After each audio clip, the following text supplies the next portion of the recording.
J'ai avec moi en studio Jean-Claude Daigneault, le drummer de Rock and Roses, qui sort en spectacle demain soir au FU à Laval. Bonsoir Jean-Claude, ça va bien? Oui, ça va bien, toi, Paul? Ah, tout à fait, très en forme, la semaine est finie, c'est le fun. J'ai hâte de voir aussi demain soir. Alors, vous êtes prêts à votre spectacle? Tu montes ça comment, un spectacle comme ça? Ah, ben, tu choisis toutes les tunes avec les gars que je joue. On a fait une couple de pratiques, monté le répertoire, puis là, ça fait une couple de shows qu'on fait, puis ça va bien. Excellent. Mais comment vous les choisissez? Qu'est-ce qui fait chaud? Comment vous choisissez vos tunes? Bon, il va plus des tunes qu'on aimerait jouer, mais aussi qui vont faire plaisir au monde, puis essayer que le monde puisse danser aussi sur la majorité des tunes, pour avoir une couple de tunes un peu plus performance. Fait que c'est un peu ça là, qu'on fait. Là, on se réunit chez moi, là, on peut pratiquer chez moi à la maison. Puis, ah oui, tu as un emplacement pour ça. Pas de trouble de local. Ah, d'accord, c'est bon ça. C'est un problème pour certains artistes d'avoir un local pour pratiquer. Ouais, c'est pas de contrainte de temps.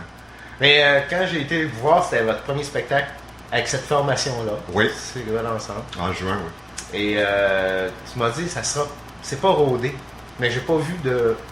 J'ai pas peut-être l'oreille musicale assez développée. Moi, j'ai pas vu d'expo là-dedans. Ça a super bien été, mais c'est tous des musiciens d'expérience. Ça fait qu'à un moment donné, là, ça facilite la tâche. Là. Ben, c'est sûr aussi. Justement, cette semaine, je parlais que j'y allais samedi soir à un collègue de travail, puis il me dit ouais, mais c'est qui ces gars-là? C'est des gars de 20 ans? Je dis non, ils sont de notre âge. C'est des musiciens d'expérience. Ils ont déjà d'autres groupes, puis ils sont réunis à un moment donné. Je sais pas comment. C'est des questions qu'on va poser tantôt, mais là, je vais là. Bon, je confonds les trous. OK. Ça a l'air qu'on nous entend pas beaucoup. On va faire que tu parles plus fort. Okay. Hein? On va essayer. Moi, je te me suis de jouer du drum, en fait. C'est ça, c'est pas le vocal. Chanter, hein? Pourtant, t'as tellement une belle voix, là. Alors, on va y aller. Je vais retourner à mes questions que j'ai eu comme suggestion tantôt. Ben oui, je ferais quelqu'un pour mon compte, hein. Depuis combien de temps? Mais depuis combien de temps qu'il est formé le groupe? Ben, le groupe, on s'est rencontrés, si ma mémoire est bonne, en avril. En fait, une couple de pratiques. Puis le premier show était en juin, celui que tu as vu d'ailleurs. Celui que j'ai vu, oui. C'est ça. Puis par la suite, on a refait d'autres shows là, au septembre. On a fait plusieurs shows au courant du mois d'août, début septembre. Ouais, celui du 1er septembre, je voulais y aller parce que je travaillais la fin de semaine, mais j'étais en congé le lundi. Je me suis dit, je ne vais pas sortir. Moi, j'étais tellement brûlé en fin de la journée que à 9h30, j'étais couché. Je te dis, depuis que je suis Joe, je suis pas veilleux, vous êtes rencontrés, mais comment? Vous faites des annonces sur Internet? Je cherche un guitariste? Non, c'est bizarrement, c'est un projet de bande que quelqu'un m'avait approché, qui n'a pas, dans le fond, fonctionné. Okay. Mais par contre, dans ces personnes-là que j'avais rencontrées, il y avait un claviériste Steve, qui connaissait un chanteur. J'avais déjà un bassiste, fait que je trouvais une annonce pour un guitariste, puis on a trouvé tout de suite les bons candidats, ça a super bien été. Ah, excellent. C'était Bryan Adams avec Summer of 69, une des chansons que vous jouez en spectacle. Exact. Parce qu'elle est entraînante et la guitare est bonne. Ça donne le beat, c'est sûr. Alors, Jean-Claude, t'es pas chanteur. Parle-nous. OK. C'est quoi tu veux savoir, Paul? On va y aller avec des questions. Attends un petit peu. D'autres questions de personne. Cette année, il y a demain soir, c'est pas ça.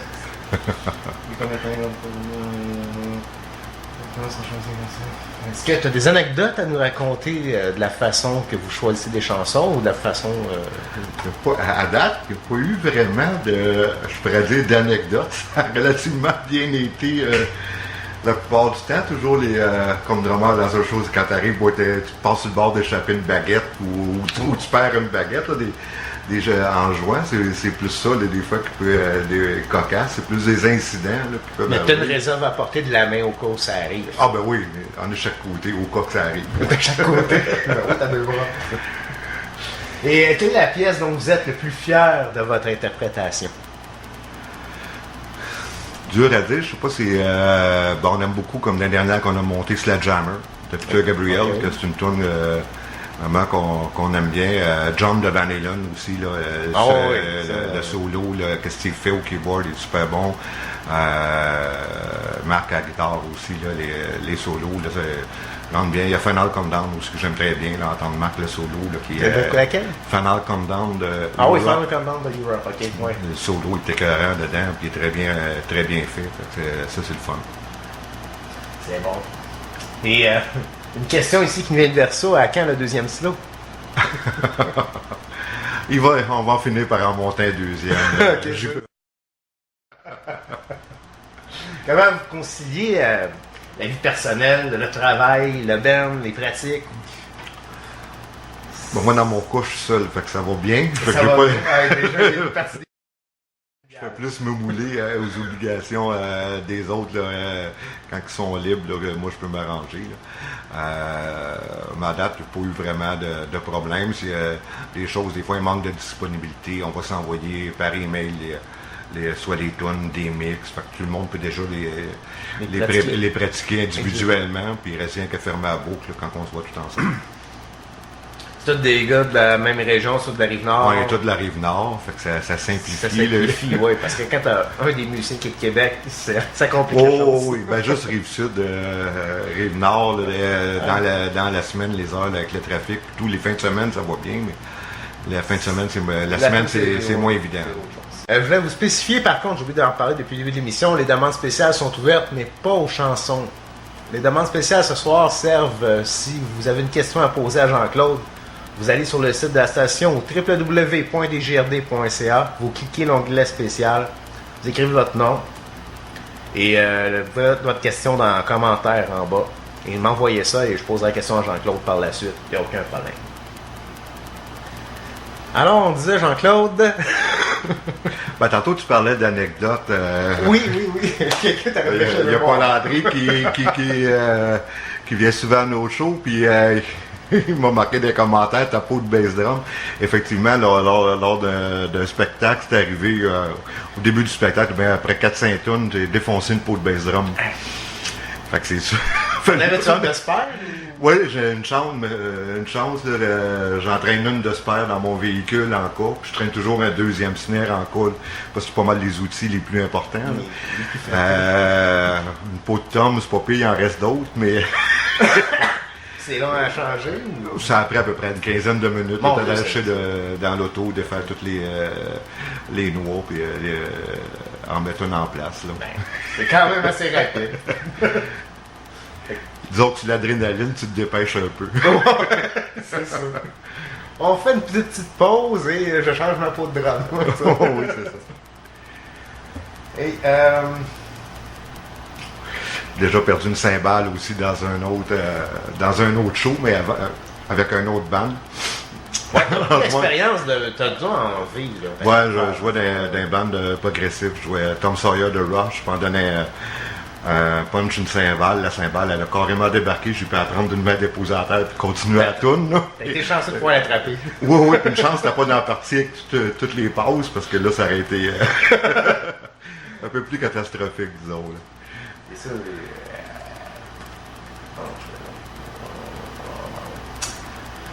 dans les membres qui viennent parmi ton groupe, est-ce qu'il y en a qui ont une formation musicale académique? Ben, Marc enseigne la guitare. Fait que il y a même professeur, c'est le guitariste. Il y a Bernard aussi qui donne des leçons de bass. Okay. Steve au keyboard qui est très bon claviériste. Une bonne base, débrouille très très bien, puis spectaculaire en show. C'est tous des musiciens qui ont peu d'expérience. C'est probablement moi qui ai le moins de bagage au niveau formation.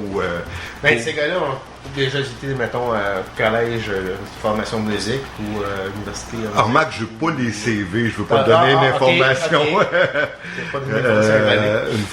Une information erronée, là, mais je sais que c'est des gars qui ont du bagage. Puis, de toute façon, l'important, c'est la manière que le musicien va rendre les tunes, la chimie entre les musiciens. C'est ça qui est beaucoup plus important que le parcours académique. Justement, par rapport à un autre groupe que je connais pas dans le fond, j'ai entendu parler, c'est le chum d'une collègue de travail qui est guitariste dans cette bande-là.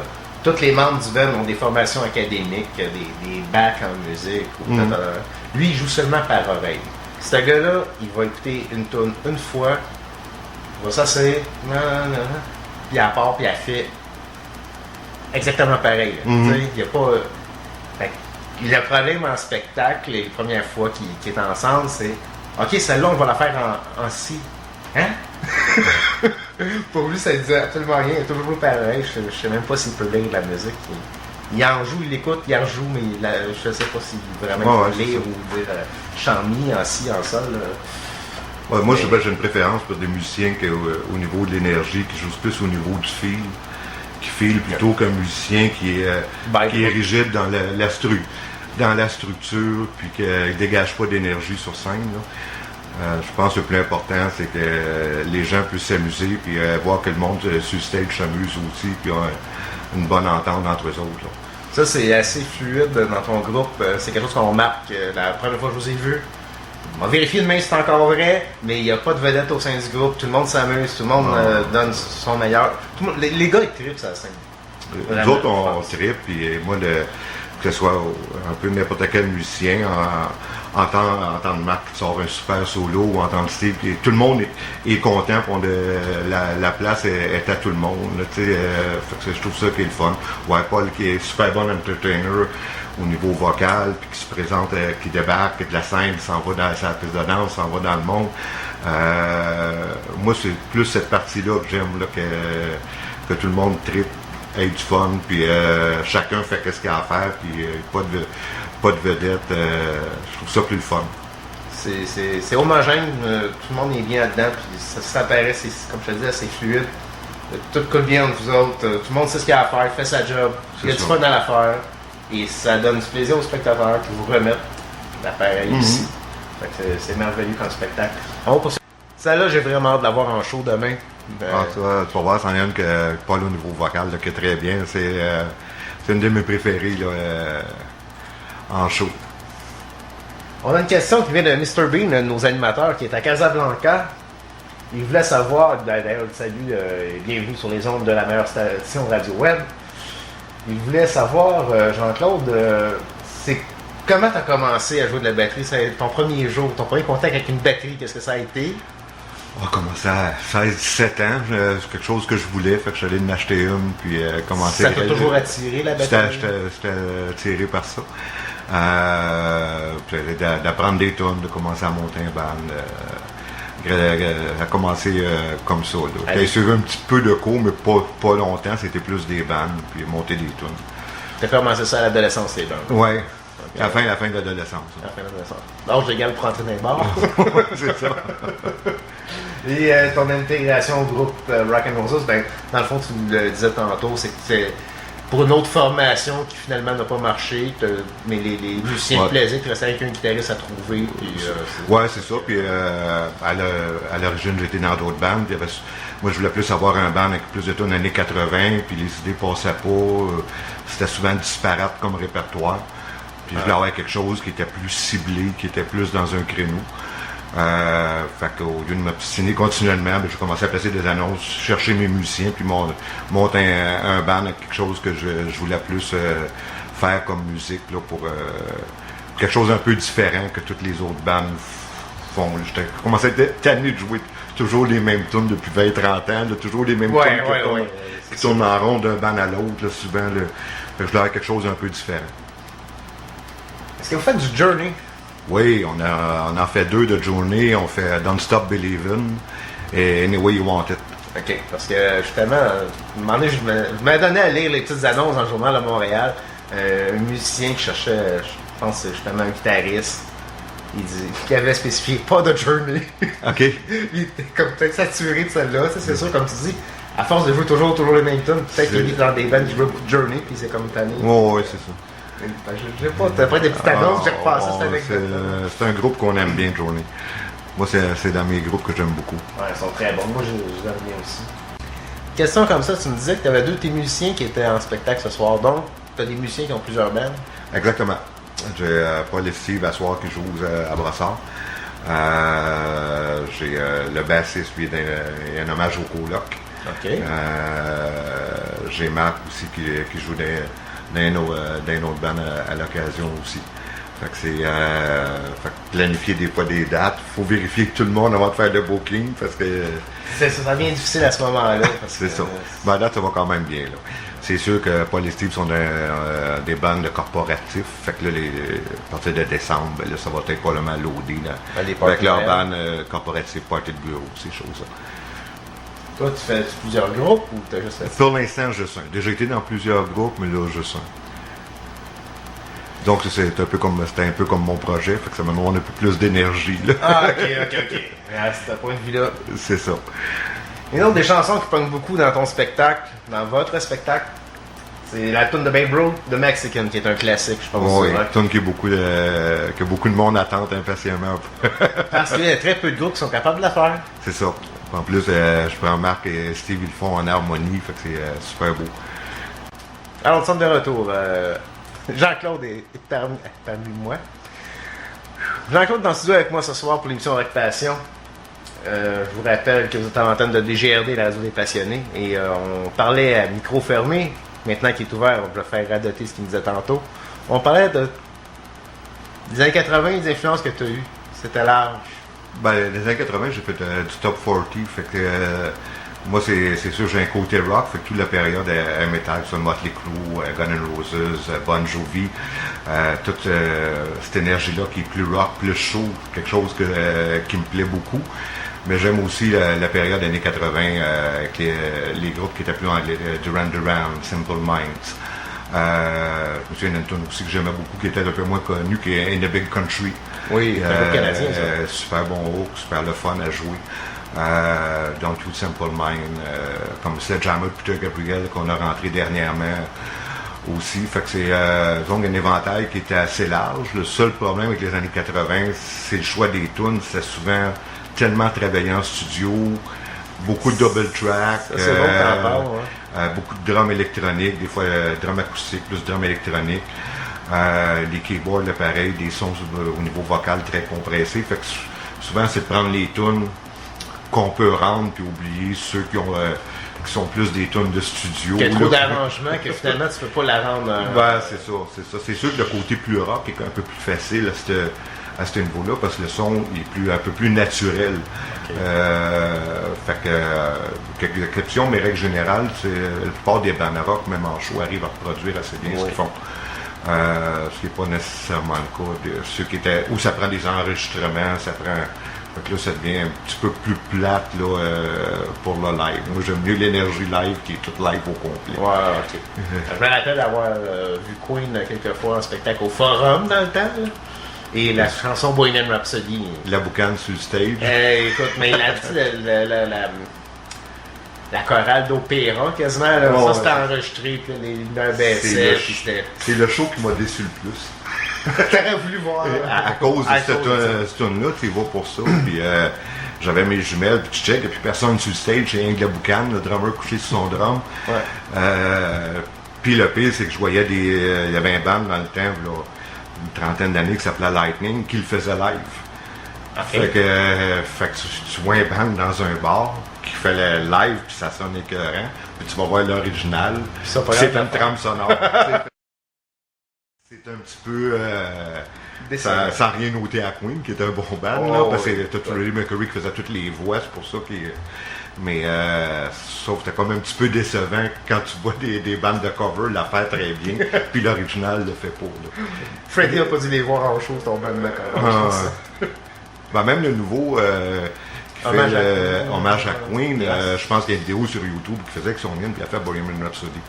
Okay. Il me semble l'avoir vu avec son. J'ai des amis qui ont été les voir à Québec au mois d'août. Je pourrais m'informer, poser la question, mais ça se peut. Ouais. Ben, je sais qu'ils font en show. J'ai un ami qui a vu le show à Québec. Je sais qu'il a fait. Nous sommes de retour. Alors, on voudrait souhaiter une belle soirée et dire un bonjour aux gens qui nous écoutent sur Sortie en ligne. Et justement, Jean-Claude, tu es administrateur? Oui, un des administrateurs avec Colette, avec Coco. OK. On est deux administrateurs du site, qui est un site d'activité, où il y a un site de rencontre, comme ont plus des gens qui préfèrent le réel ou le virtuel. Fait qu'on décide à l'origine de créer un site d'activité là, pour que les gens puissent se rencontrer et participer à différentes activités, que ce soit aussi bien comme le spectacle de demain soir ou des brunchs, des soupers rencontres. J'étais tout allé jouer au mini-golf ensemble. Un peu n'importe quoi pour que comme activité, là, en autant que les gens puissent s'amuser et puissent se connaître. C'est un site qui est sur Facebook, qui est pour les résidents du Québec. OK. Sinon, ça va mal me faire des activités outre-mer. Là. Non, mais c'est sûr que si t'arrives un souper, ça m'étonnerait qu'un gars du Rouen-Orient vienne un petit plat souper. Ouais, c'est ça. Il y a des demandes, mais habituellement, c'est pas, ça cache pour des choses qui utilisent plus souvent qu'autrement. On connaît Internet. Ah, c'est ça. Pour les gens intéressés à rejoindre le groupe, ils ont juste à cliquer sur Facebook, sortie en ligne, puis ils vont pouvoir se rendre sur la page, demander de rejoindre le groupe. Un administrateur va les accepter, puis ils vont pouvoir suivre les différentes activités. Et aussi, les membres peuvent créer des activités. Est-ce que c'est exclusivement pour les célibataires? Non, il y a beaucoup de... c'est sûr que la majorité sont célibataires, mais il y a quand même des couples aussi. Okay. Puis veut pas, des gens qui sont célibataires, je sais pas, depuis 5-10 ans, leurs réseaux sociaux est souvent avec des célibataires. Fait que la journée qu'ils deviennent en couple, leur amitié est avec des gens qui sont célibataires. Fait que ce serait un petit peu comme draconien de couper, forcer les gens à couper les liens. Ouais, okay. Souvent, quand il arrive une soirée, un événement, je prends comme à mon show, j'ai toujours un pourcentage de couples qui sont là, mais que beaucoup de gens connaissent, qu'ils ont vu. En même temps, c'est le fun aussi, comme célibataire, de voir des couples qui sont rencontrés puis ça fonctionne. Oui, c'est formé une des couples avec vos rencontres. Oh, il y en a que ça arrive, même si c'est pas le but. Le but premier, que les gens puissent s'amuser, sortir, se divertir, briser l'isolement. Voir d'autres mondes. C'est ça. Et c'est en ligne depuis combien de temps, ça? Ça a fait un petit peu plus qu'un an, ça fait peut-être à peu près un an et demi. Déjà rendu au-dessus de 100 membres. Vous prenez beaucoup d'expansion, il faut, récemment. Oui, le fait de créer en ayant des activités, c'est pas un site qui est vivant, comparativement à des sites qui sont plus axés sur le virtuel. Fait qu'en ayant des activités, les gens peuvent se parler un petit peu en virtuel, mais aussi les liens vont se tisser. Quand il va y avoir un souper, une activité, les gens se parlent, puis souvent, quelqu'un qui s'attendrait plus ou moins de sortir un soir pour monter un petit peu d'âme, mais les voit que telle personne, je la connais, avoir d'activité. Fait que ça fait que souvent les gens vont pouvoir sortir puis passer une belle soirée. C'est justement arrivé cet été à Main, il y a un déjeuner à Marina, je pense. Oui, déjà fait, oui, il y avait un déjeuner à Marina qu'un membre avait organisé, oui, comme justement à Verso. Elle a fait participer à l'organisation. Puis là, je suis pas non, moi je me lève pas le matin. Je suis très difficile à lever le matin. Je suis un gars qui veille pas super tard, mais que le matin, je suis pas réveillable. Quand je suis en congé surtout. J'ai travaillé 18 ans de temps de soir et de nuit.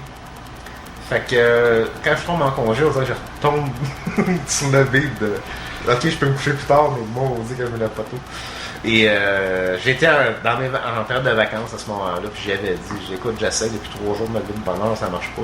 Et après, quand j'ai vu les photos, j'ai dit, ben lui, je le connais. Non. Il y aurait eu quelqu'un que je connaissais si j'y avais été, tu sais, fait que... C'est un petit peu l'avantage de Facebook, parce que les gens peuvent voir qui est inscrit à une activité. Fait que ça fait que souvent, des gens connaissant quelqu'un, souvent, ça donne la motivation là, pour sortir de la maison, pour sortir de devant l'écran d'ordinateur. Oui, c'est ça. C'est-tu une vie, ça, des fois? Oui, c'est un beau temps. Exactement. Ça bouffe bien du temps. À date, j'ai jamais rien vu quelque chose virtuel qui surclasse le réel. C'est toujours le réel qui est le plus... C'est plus là où tu découvres les gens, puis ils sont pas derrière un écran, c'est leur vrai jour que tu vois, puis souvent tu découvres des super belles personnes. Ah, excellent. Alors, je vous encourage à continuer vos activités et tout ça. Alors, j'aurais spécifié, vu qu'on parlait tantôt de sortie en ligne, que pour être accepté sur le site, il faut avoir une photo de soi. Oui. On sait que vous aimez votre chat, mais c'est votre face à vous qu'on veut voir, pour commencer. Oui, c'est ça, parce que le visage, donne plus une meilleure idée à qui qu'on a affaire, puis aussi, vu que les Facebook, de plus en plus, les gens mettent l'information est souvent très privée pour voir si c'est une vraie fiche ou pas. Au moins qu'une photo, on peut faire aussi une recherche par Google Images, voir si ça porte 20 noms différents que la même photo. Ah, ok, Oui, ok. ça aide. Ouais, ok. Aussi, c'est sûr que la meilleure chose, c'est quand c'est quelqu'un qui est déjà dans le groupe qui rentre un nouveau membre. Fait que là, il y a déjà un lien, on voit que c'est quelqu'un. Ok. Fait que là, c'est plus facile qu'un ami rentre un autre ami. Fait que là, il y a moins d'investigation à faire pour voir si ça vient d'ici ou pas. Là, t'sais. Fait que je vous ai pas confondu avec ma photo de Brad Pitt, vous m'avez pris tout de suite. C'est ça. Ça devait être tellement vrai, on le prend. C'est ça. Ok. Mais ce serait surprenant le nombre de fiches qu'on enlève parce que c'est qu'on Ouais. refuse les demandes parce que c'est des fausses fiches. Des fausses. Ok. Oh, il y a beaucoup depuis 2 mois là, beaucoup. Sur tous les groupes, c'est une plaie. Ok. Des prêteurs Ah d'argent, oui, ça des ci, c'est des ça. suite à ce que Facebook a changé la fonctionnalité de ouvert à tous. C'est qu'ils ont rajouté groupe similaire ou quelque chose dans le style avant qu'il n'y avait pas. Fait que avant, le site québécois demeurait que c'était plus par référence, donc plus des gens d'ici qui faisaient des demandes. Là, c'est ouvert comme sur le monde. Fait qu'on a des demandes de tout partout. Ok, c'est plus difficile à gérer. Ça demande Plus du difficile travail. à gérer. Donc, il y a pratiquement plus de refus que d'acceptation. Ah, c'est bien vous qu'on parle que tu es en spectacle demain. Il faudrait bien dire où est-ce que ça se situe finalement ce spectacle-là demain. C'est au Resto Pub Le Fût à Laval, au 275 Concorde S à Laval. Pour les gens qui veulent souper, préférable de réserver, ils peuvent appeler directement au resto 450-669-5334. Il y a plusieurs choix de table d'hôte offerts à 25 $, taxes et pourboire inclus. Ok, alors on va répéter Puis il y a le le numéro billet de pour la soirée qui est 12 $. Le billet pour la soirée est 12 $. On va répéter le numéro de téléphone tranquillement pour les gens qui veulent prendre des notes. 450-669-5334. Et l'adresse à nouveau. 275 Concorde Est à Laval. C'est situé entre le boulevard, l'autoroute Papineau et le boulevard des Laurentides. D'ailleurs, c'est Papineau que j'ai pris. Puis la 40, Papineau, tourne à gauche. C'est un coin de rue, je pense. Donc 2 coins de rue de Papineau, je pense. C'est 4 lumières de 4 Papineau. lumières. 4e lumière à gauche. C'est au coin des Alouettes. Ah! Puis il n'y a pas beaucoup de stationnement. Alors, Non, ça, les gens, c'est pour ça qu'ils Arrivez arrivent tôt, souvent, c'est pour ceux qui ne savent pas, les gens arrivent à partir, mettons, de 20h30, le spectacle débute à 21h. pour vrai, vous allez être en retard comme quand je vous ai vu. Règle générale, ça débute à l'heure. Des fois, c'est toujours, c'est sûr s'il y a un line-up, à porte qu'à temps pour rentrer, des fois, on va laisser Laissez la chance de laisser la rentrer. chance de rentrer, puis des fois, on va commencer vers 21h15. D'accord. Habituellement, c'est entre 21h, 21h15 que le spectacle débute. Parce que je voulais pas te coincer en disant ça, mais je me souviens que ce soir-là, j'étais là. Puis, non, c'est bien long avant que ça commence. C'est bien long. Ben, je pense que le soir que tu étais venu, il y avait un line-up jusqu'à. Ben, c'était votre premier soir d'ailleurs. Je pense C'est que, ça, avec la nouvelle formation. La demande était grande, non? C'est ça. Ouais, c'était. Et tu me disais tantôt, des fois, c'est pas nécessairement une chanson populaire qui va pogner. Puis tu te demandes, en fait, moi je me demande, ok, comme on parle de Roller d'April Wine, Oui. c'est pas le plus gros hit d'April Wine, mais pourtant, quand C'est elle une tune qui joue, fonctionne bien. Ben, le haut de la tune, le beat de la tune est entraînant. Puis les musiciens aiment la jouer. Fait que il y a souvent je dirais 2 choses. On peut jouer une tune qui est populaire, qui va fonctionner parce qu'elle est populaire. Puis d'autres fois, d'autres tunes, c'est parce qu'elle va fonctionner par c'est de la l'énergie. façon de la livrer. Si tout le monde aime la tune, veut pas, il y a une énergie qui se transmet. Ok. Si le beat est entraînant, fait que ça fonctionne bien. Ah, finalement, on a passé 2. C'était Billy Idol avec Money Money, qui suivait April Wine. Et Jean-Claude, il se passe beaucoup de choses sur Titanic ce soir, finalement. Oui, On va embarquer. Hein? le party est pogné là. Hey, j'ai une question pour toi. Celle-ci nous vient de Francine de Québec. Et je dirais pas ce que je pense parce que là, elle est partie à rire, je suis sûr, juste en disant ça. Non, c'est parce que, moi, de vous l'expliquer, c'est que d'habituellement, Francine, c'est une fidèle auditrice. Et quand elle me fait une demande spéciale, je dis toujours, c'est une femme de Québec. Puis quand je l'ai vue durant mes vacances, elle me dit, j'ai tant l'impression que tu dis, c'est une bonne femme de Québec. Alors, pour la bonne femme de Québec, elle veut savoir. Ben, je l'ai dit Francine, alors, on va manger une volée. As-tu déjà eu le projet de faire une tournée dans différentes grandes villes, dont Québec? Pas pour l'instant, c'est juste un problème de logistique. La plupart ont un emploi. Fait que là, de combiner emploi, vie de famille, puis jouer à l'extérieur, proche de où ce qu'on demeure, ça devient plus compliqué. C'est plus pour cette raison-là. Là. C'est, dans le fond, c'est plus facile proche d'où ce que tu demeures que d'aller à l'extérieur. c'est ça, c'est ça. Mettons, les joueurs à Québec, si tu vas pour un soir, ben le transport, les coûts de transport, tout. Tu reviens pas le même soir, tu reviens pas le même soir. Fait que, je prends pour quelqu'un qui a une famille, qui a des jeunes enfants, ben c'est son week-end au complet là, qui est hypothéqué. Ouais. Tandis qu'on joue comme demain à Laval, ben, il peut le voir ses enfants aussi bien le dimanche comme le samedi matin, puis il n'y a pas de problème. Fait que ça donne la place pour la vie de famille, puis en même temps de pouvoir faire des shows. Mais on ne sait jamais dans le futur ce qui pourrait arriver. Si une belle occasion se présente, je la soumettrai aux autres membres du band. J'ai déjà entendu parler d'un promoteur qui réunissait des groupes amateurs pour une tournée à travers différentes villes au Québec. Je ne sais pas si ça avait marché le projet, mais c'était un gars qui avait un band un peu comme toi qui m'avait parlé de ça, qui me disait écoute, ça se pourrait qu'on parte en tournée. Mais c'est justement, ce qui vient ici, c'est emploi, est-ce qu'on peut avoir nos vacances à ce moment-là? Est-ce que c'est conjuguer tout en même temps qui devient difficile? Dans le fond, c'est un loisir pour vous, c'est un plaisir. C'est ça, c'est plus pas un travail, c'est pas un gagne-pain. Un loisir qu'on fait là, pour avoir du fun, pour avoir le plaisir de jouer des tunes qu'on aime, puis jouer devant le monde, puis triper avec le monde aussi. Là. Excuse-moi. Pas de problème, moi ça me dérange pas, c'est les autres qui ont plaisir. On va y aller avec une que t'aimes peut-être, Duran Duran, Hungry Like the Wolf. Oui. Alors c'était Bon Jovi pour la deuxième fois dans l'émission. Vous en faites 3 de Bon Jovi. Ouais. Dans un spectacle, est-ce que vous en faites plus qu'une ou vous dites on se limite? Bon Jovi est habituellement bien aimé, fait qu'on fait les 3 dans un spectacle. Les 3 dans mes spectacles. Ouais. Alors bravo. Écoute, Jean-Claude, je te remercie d'avoir participé à l'émission ce soir, d'avoir accepté l'invitation. Ben, ça m'a fait un grand plaisir, Paul. Je te remercie. Ben, tant mieux. Moi, je suis content de t'avoir eu parmi nous. Et comme toute bonne chose a une fin, il va falloir qu'on termine l'émission. Et par contre, les auditeurs, oui, je vous remercie d'avoir été à l'écoute, auditeurs, auditrices, mais je vous invite aussi à rester à l'écoute pour Zach, avec l'émission Zach à Liberté, qui est une autre émission rock. Et ce soir, il nous a promis du rock qui tirait sur le blues un peu, fait que ça risque de tomber dans vos cordes aussi. Ça va être un petit peu différent de ce qu'on vient de faire ce soir, mais ça va être de la très bonne musique, je vous l'assure. Alors sur ça, je remercie toute l'équipe de DGRD qui me back, qui fait des recherches et tout, et qui est là pour moi. Ainsi que Zach, le propriétaire, de me laisser me défouler vendredi soir. Je remercie les gens de Sortie en ligne qui étaient beaucoup à l'écoute ce soir. Les commentaires, ça a été très fort. Je vous remercie infiniment. J'aimerais ça que ça soit comme ça tous les vendredis soirs. On est là chaque vendredi à 19h. Et j'aime beaucoup vos commentaires. Alors, n'hésitez pas de participer la semaine prochaine. Un petit rappel, show demain à... Show demain à 21h au Resto Pub Le Fût à Laval, 275 Concorde. Pour ceux qui voudraient suivre les prochains shows du band, vous pouvez aller sur Facebook et taper le www.facebook.com/band, B-A-N-D, Rock'n'Roses, R-O-C-K-N-R-O-S-E-S.